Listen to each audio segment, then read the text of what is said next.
Hello, good morning students. कल अपना first chapter जो है ख़त्म हो गया था। अभी छोटा सा चैप्टर था, अब थोड़े से बड़े बड़े चैप्टर्स आएंगे। इंट्रोडक्शन ही था उसमें। अब अपन स्टार्ट कर रहे हैं सेकेंड चैप्टर, जीव जगत का वर्गीकरण, क्लासिफिकेशन ऑफ लिविंग किंगडम या वर्ल्ड। अब यहाँ पे देखो, कल मैंने आपको क्लासिफिकेशन के बारे में बहुत बता दिया था कि किसी भी मतलब ये मान लीजिए कि समानता और असमानता, सिमिलरिटीज़ और डिससिमिलरिटीज़ के बेस पे अपन क्लासिफिकेशन करते हैं। अब यहाँ पे देखो, जो क्लासिफिकेशन है उस क्लासिफिकेशन में सबसे पहला, हालांकि जो रेफरेंस बुक वगैरह उसमें बहुत सारे क्लासिफिकेशन दे रखे हैं, लेकिन अपन यहाँ पे दो ही स्टडी कर रहे हैं। तो सबसे पहला जो क्लासिफिकेशन है वो लीनियस ने दिया था, और उन्होंने उनका जो सिस्टम है वो कहलाता है बाई किंगडम या द्विजगत पद्धति। तो यहाँ पर क्या है कि केवल उन्होंने जितने लिविंग्स थे उनको केवल दो ही कैटेगरी में डिवाइड किया। प्लांट्स को प्लांटी में डाल दिया और जितने एनिमल्स या जितने जंतु थे उनको एनिमिलिया में डाल दिया। तो ये उनका बहुत सिंपल सा जो है वो उन्होंने डिवाइड किया था। अब हालांकि उसमें नहीं पता था कि किस किस तरीके के यहाँ प्लांट्स मिलेंगे। कुछ यूकैरियोट्स हैं, कुछ प्रोकैरियोट्स हैं, कुछ यहाँ पे यूनिसेलुलर हैं, कुछ मल्टी सेलुलर हैं। तो अलग अलग तरीके के हैं, लेकिन यहाँ पे अपने को ज़्यादा ध्यान नहीं देना है। केवल ये ध्यान रखना है कि उन्होंने दो में डिवाइड किया था, प्लांटी और एनिमिलिया। अब उसके बाद में जो जिनको आज भी अपन फॉलो कर रहे हैं वो थे R.H. व्हिटेकर, और उन्होंने जो है पूरे जो लिविंग है उसको 5 किंगडम में या 5 जगत में डिवाइड किया। इसलिए इनके उसका नाम भी क्या है, पंच जगत वर्गीकरण या 5 किंगडम क्लासिफिकेशन। अब ये जो 5 किंगडम क्लासिफिकेशन है, यहाँ आपके बुक में टेबल भी दे रखी है। ये टेबल भी मैं आपको दिखा रही हूँ कि इनमें कुछ, हालांकि बहुत सारे कैरेक्टर हैं, लेकिन कुछ जो है मेन है, उन मेन के अकॉर्डिंग अपन इसको यहाँ डिवाइड कर रहे हैं। सबसे पहले है मोनेरा। तो मोनेरा कौन से हैं, अगर आपने 9th-10th में ध्यान हो तो अपने पास में जो सेल्स हैं वो सेल्स दो तरीके के हैं, प्रोकैरियोटिक सेल्स और यूकैरियोटिक सेल्स। जो प्रोकैरियोटिक सेल्स हैं उन सेल्स में जो न्यूक्लियस है, जो केंद्रक है, वो सुविकसित प्रकार का नहीं है, यानी वेल डेवलप्ड नहीं है। क्यों? क्योंकि उसमें न्यूक्लियर मेम्ब्रेन नहीं है, केंद्रक जो है झिल्ली नहीं है, इस वजह से। तो इसलिए जो है मोनेरा में अपन ने, ये यूनिसेलुलर है, एक कोशिकीय है, लेकिन इनकी जो कोशिका है वो कोशिका कैसी है, प्रोकैरियोटिक। तो सबसे जो इम्पोर्टेंट चीज़ है वो आपको, हालांकि और भी कैरेक्टर है, फिर भी मैं आपको कह रही हूँ एक कैरेक्टर अपन लेके चलेंगे कि यहाँ पर जो मोनेरा है ये यूनिसेलुलर ऑर्गेनिज्म है, लेकिन यहाँ पर केवल प्रोकैरियोटिक सेल्स हैं, उन्हीं को रखा गया। फिर उसके बाद में प्रोटिस्टा है। प्रोटिस्टा क्या है, ये भी यूनिसेलुलर है, लेकिन यहाँ पर इनकी सेल कैसी है, यूकैरियोटिक, यानी कि इनमें जो न्यूक्लियस है वो वेल डेवलप्ड है, पूर्ण रूप से विकसित है, यानी इनको यहाँ पर रखा गया। फिर उसके बाद में तीसरा है फंगस। अब ये जो फंगस है, पहले इनको किस में रखा गया था, प्लांट्स में रखा गया था, लेकिन क्योंकि ये हीट्रोट्रॉफ्स हैं, ये दूसरे पर डिपेंड करते हैं, यानी कि ये परपोषी हैं, तो इसलिए हम इनको कहीं नहीं रख पाए, तो इसलिए इनको एक अलग ही वर्ग दे दिया गया। और वो वर्ग कौन सा है, फंजाई, या जिसको जितने कवक हैं अपने, अभी जैसे इस समय बारिश टाइम है तो आपने देखे होंगे कवक, या इसको हिंदी में फफूंद भी बोलते हैं। तो इस तरीके से इनको रखा गया। फिर जो फोर्थ है वो प्लांटी, यानी जितने प्लांट्स हैं उनको, या आप कह सकते हो ऑटोट्रॉफ्स जो प्लांट्स हैं, जिसमें एल्गी है, अपने एंजियोस्पर्म है, जिम्नोस्पर्म है, ब्रायोफाइट्स है, टेरिडोफाइट्स है, तो वो सब मिलके जो एक ग्रुप बनाता है वो कौन सा है, आपका प्लांटी। फिर उसके बाद में एनिमल्स हैं या एनिमिलिया है। अब एनिमिलिया में जितने भी एनिमल्स हैं, उन जो प्रोकैरियोट्स और यूकैरियोट्स, ये सॉरी मोनेरा प्रोटिस्टा के अलावा जितने भी जंतु हैं वो सारे के सारे जंतु किस में रखे गए, एनिमिलिया में रखे गए। और फिर अपन इसको डिवाइड करते हैं कॉर्डेट्स में, नॉन कॉर्डेट्स में। फिर नॉन कॉर्डेट्स की बात लेते हैं तो उसका अपने पास में 9 आता है। तो वो चीज़ अपन अभी एक चैप्टर इनका पूरा अलग है, प्लांटी का और एनिमिलिया का, तो वहाँ अपन यहाँ इसको डिस्कस करेंगे। इस वाले में ये जो चैप्टर है, इस चैप्टर में मोनेरा है, प्रोटिस्टा है और फंगस है।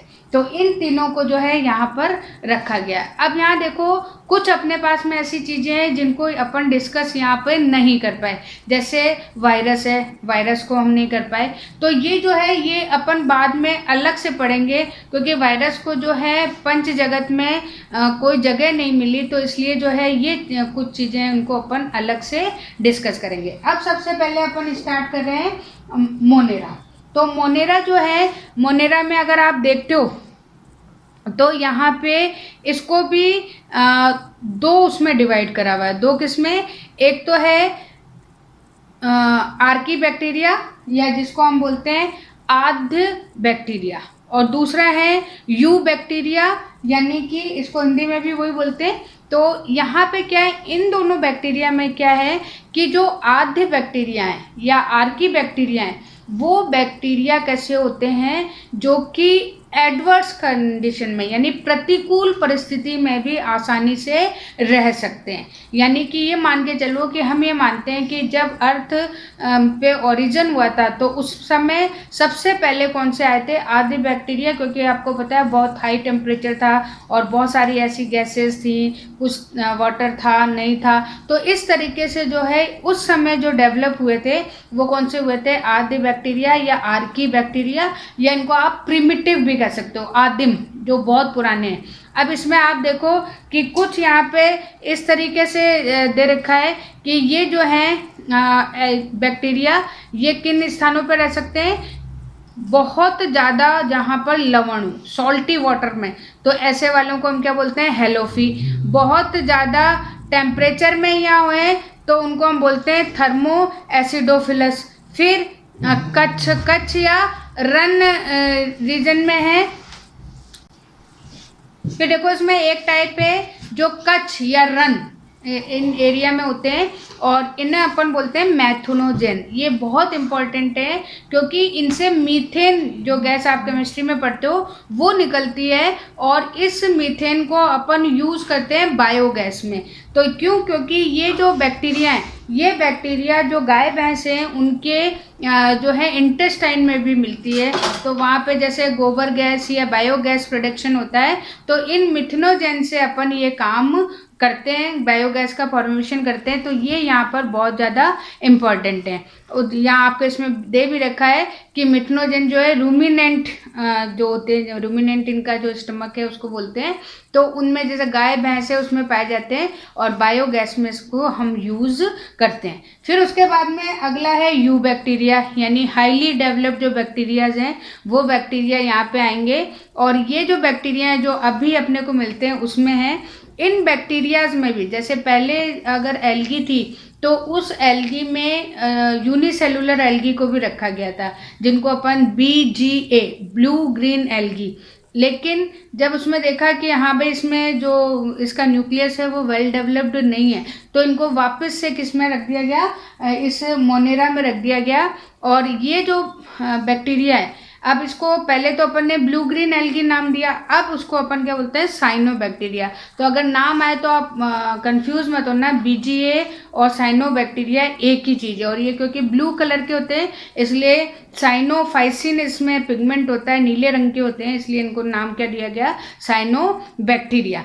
उसके बाद में देखो कुछ अपने पास में ऐसी भी एल्गी हैं जो कि जिनमें क्लोरोफिल है, तो क्लोरोफिल होने के कारण ये क्या, ऑटोट्रॉफ्स हैं, तो ये जो है खाना भी या भोजन भी यहाँ पर बना सकती हैं। उसके बाद में अपने पास में कुछ एग्जाम्पल हैं, नॉस्टॉक और एनाबिना। ये जो नॉस्टॉक और एनाबिना है ये भी ऑटोट्रॉफ्स हैं और इनको बहुत ज़्यादा यूज़ किया जाता है एनवायरनमेंट में। एनवायरनमेंट मतलब नाइट्रोजन फिक्सेशन। अब नाइट्रोजन फिक्सेशन क्या है, आपको पता है कि लेग्यूमिनस प्लांट्स में नेचुरली नाइट्रोजन फिक्सेशन होता है। क्यों, क्योंकि वहाँ राइजोबियम बैक्टीरिया होता है। वही काम फ्री रूप से, जैसे आप समाज सेवा कर सकते हो, तो नॉस्टॉक और एनाबिना है वो फ्री लिविंग रहते हुए नाइट्रोजन को का फिक्सेशन करने का काम करती हैं, जो कि एनवायरनमेंट के लिए भी अच्छा है और हमारे लिए भी अच्छा है, क्योंकि इससे जो सॉइल है उसकी फर्टिलिटी इंक्रीज हो रही है। अब जैसे इनको ये जो इसको अपन एल्गी एक तरह से बोल देंगे या साइनोबैक्टीरिया बोल देंगे, इनको जो चावल वगैरह की खेती होती है, पैडी कल्चर होता है, वहाँ पर भी हम इसको यूज़ करते हैं, इसलिए नाइट्रोजन की फर्टिलिटी को बढ़ाने के लिए। तो ये बहुत ज़्यादा इम्पोर्टेंट है। फिर उसके बाद में अपने पास में हीटोट्रॉफ बैक्टीरियाज भी हैं, क्योंकि जितनी अपनी डिजीज़ वगैरह हैं तो वो डिजीज़ किसके थ्रू होती है, इन हीटोट्रॉफ बैक्टीरिया। और आपको पता है कि बहुत सारी बीमारियां हैं, चाहे हम में हो, चाहे प्लांट में हो, चाहे एनिमल्स में हो, तो वो उनके लिए जो है बहुत सारे बैक्टीरिया हैं, तो हार्मफुल बैक्टीरिया भी यहाँ पर हैं। तो अपन जो मोनेरा है उस मोनेरा में अपन ने फिर ये दो तो पढ़ ही लिए, आर्की बैक्टीरिया और यू बैक्टीरिया। उसके बाद में एक बहुत इम्पॉर्टेंट नाम आता है माइकोप्लाज्मा। अब ये जो माइकोप्लाज्मा है ये भी एक यूनिसेलुलर स्ट्रक्चर है, और ये जो स्ट्रक्चर है इसमें सेल वॉल नहीं मिलती, सबसे इम्पॉर्टेंट है, लेकिन प्लाज्मा मेम्ब्रेन है उसमें 3 लेयर्स मिलती हैं, ये ध्यान रखना है। और ये भी जो है, अगर जैसे मान लीजिए अगर मैं आपसे पूछूं कि स्मॉलेस्ट सेल कौन सी है, तो सबसे छोटी जो कोशिका है साइज के अकॉर्डिंग, तो वो कौन सी है, माइकोप्लाज्मा।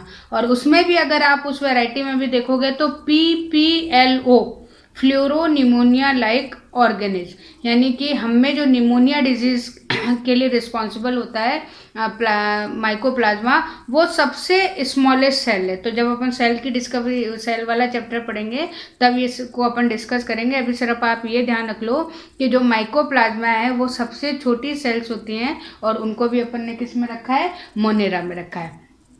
अब इसके बाद में हम स्टार्ट कर रहे हैं अगला, प्रोटिस्टा।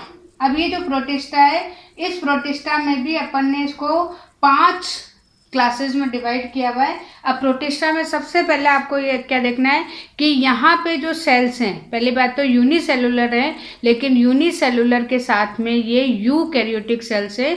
क्यों? क्योंकि इसमें जो न्यूक्लियस है वो कैसा है, वेल डेवलप्ड है, फुल रूप से विकसित है। अब इसमें सबसे पहले अपन कर रहे हैं क्राइसोफाइटा, ठीक है। तो जो फाइटा कह दो या फाइट कह दो, तो इसमें जो है PMT में, अभी नीट में पिछले साल क्वेश्चन भी आया था कि डेस्मिड क्या है, ठीक है। तो या सुनहरे शैवाल किसको कहते हैं, गोल्डन एल्गी किसको कहते हैं, तो ये क्वेश्चन इंपॉर्टेंट था। और ये देख के चलो कि नीट में क्वेश्चन की फ्रेमिंग आपकी NCERT बुक से ही आती है, इसीलिए इस बार वापस से सिलेबस चेंज किया गया, क्योंकि हमारे जो सिलेबस है उसमें हमने बहुत ज़्यादा वाइड कर दिया था, और नीट का जो सिलेक्ट क्वेश्चन है वो किस में से आते हैं, NCERT में। तो ये क्वेश्चन अभी आया था कि सुनहरे शैवाल या गोल्डन एल्गी किसको कहते हैं, तो ये जो है वो क्राइसोफाइट में। तो क्राइसोफाइट में अपने पास में 2 एग्जाम्पल है, एक तो है डाइटम और एक है गोल्डन एल्गी, ये सुनहरे शैवाल। सुनहरे शैवाल को अपन डेस्मिड, उसमें ये पूछा था क्या कहते हैं, तो उसका आंसर था डेस्मिड।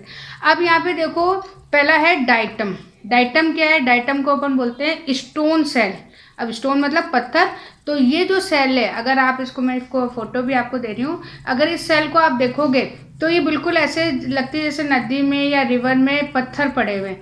क्यों? क्योंकि इनकी जो सेल वॉल है, उन सेल वॉल के चारों तरफ जो है स्टोन या सिलिका, SiO2 जो आप जानते हो, उसकी सेल वॉल बनी हुई होती है, और ये बिल्कुल पत्थर की तरह होते हैं। और इनको यूज़ भी हम क्या करते हैं, पॉलिशिंग वगैरह जो है वहाँ पर हम इसकी यूज़ करते हैं।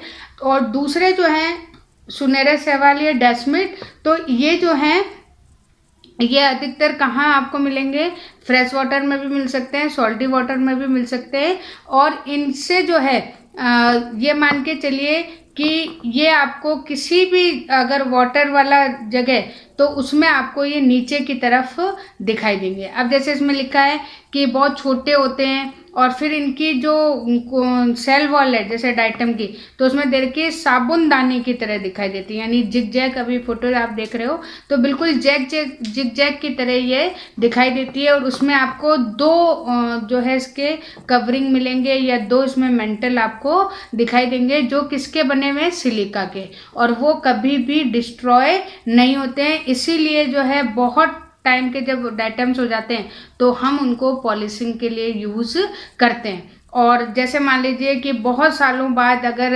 अपन समुद्र में या नदी में नीचे जाए तो जो सॉइल है उस सॉइल को अपन क्या बोलते हैं, डाइटमी या डाइटमिस सॉइल या डाइटमी मृदा, क्योंकि उसमें सारे जितने डाइटम्स हैं वो सारे के सारे वहाँ पर इकट्ठे हो जाते हैं और फिर हम उसका यूज़ कर सकते हैं। तो ये एक तरीके से ये मान के चलिए कि जैसे अगर अपन प्रोड्यूसर की बात करते हैं तो डाइटम और डेस्मिट को हम इन एक्वेटिक का प्रोड्यूसर भी कह सकते हैं, ये ध्यान रख लेना। तो ये कुछ ऐसी चीज़ें हैं जो बहुत छोटी छोटी है, लेकिन यही कंपटीशन में जो है नीट वगैरह में पूछी जाती है। फिर उसके बाद में सेकंड है अपना डाइनोफ्लैजिलेट। नाम में पता लग रहा है, डाइनो मतलब दो और फ्लैजिला मतलब कसाबिका, यानी कि इनके मूवमेंट के लिए या इनकी गमन के लिए जो है विशेष संरचना पाई जाती है, जिसे अपन क्या बोलते हैं, कसाबिका पाई कहते हैं। और इसमें दो होती है, इसलिए का नाम ही क्या रख लिया, डाइनोफ्लैजिलेट। अब इसमें देखो ये एक तरह से देख लो कि इनमें जो ये एनिमल्स तो क्या आप ऑर्गेनिज्म ही कहोगे, जीव ही कहोगे। ये सबसे पहली बात तो क्या होते हैं कि इनमें क्लोरोफिल होता है, इसलिए ये क्या रहते हैं, फोटोसिंथेटिक, या आप इसको ऑटोट्रॉफ कह सकते हो। फिर इसमें पिगमेंट्स मिलते हैं, जैसे क्लोरोफिल पिगमेंट होता है उसी तरह से येलो है, ग्रीन है, ब्राउन है, ब्लू है, रेड है। तो इस तरह के जो है इसमें पिगमेंट्स मिलते हैं। अब ये जो पिगमेंट है, इन पिगमेंट के अकॉर्डिंग जो है इसमें फोटोसिंथेसिस होता है।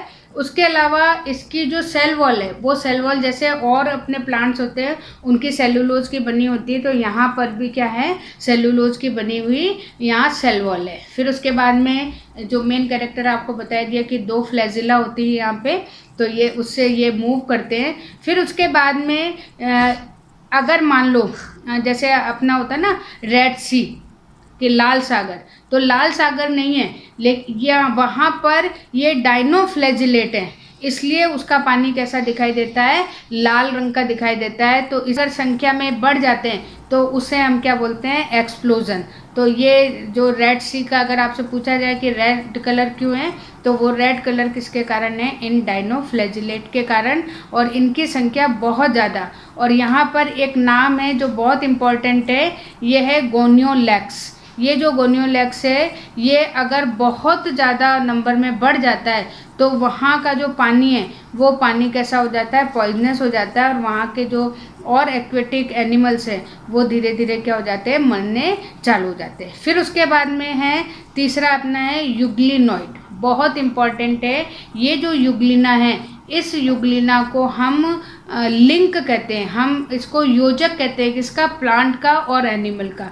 जब अपन अभी चैप्टर लास्ट वाले चैप्टर्स पढ़े तो ये यूग्लिनॉइड है, ये यूग्लिना का एग्जाम्पल अभी मैं आपको बता रही थी। तो ये जो एग्जाम्पल है इसमें दोनों के, यानी कि प्लांट के भी कैरेक्टर हैं और एनिमल के। प्लांट का कैरेक्टर क्या है कि इसके अंदर क्लोरोफिल होता है, और एनिमल का कैरेक्टर क्या है कि ये मूव कर सकता है, क्योंकि इसमें क्या होती है, फ्लैजिला होती है। यहाँ पे देखो यूग्लिना का मैं डायग्राम आपको बता रही हूँ कि इसमें दो फ्लैजिला होती है, एक थोड़ी बड़ी होती है, एक छोटी होती है, उससे मूव करता है। उसके अलावा इसमें क्लोरोफिल है, तो ये ऑटोट्रॉफ है, और इसमें जो है ये मान के चलिए कि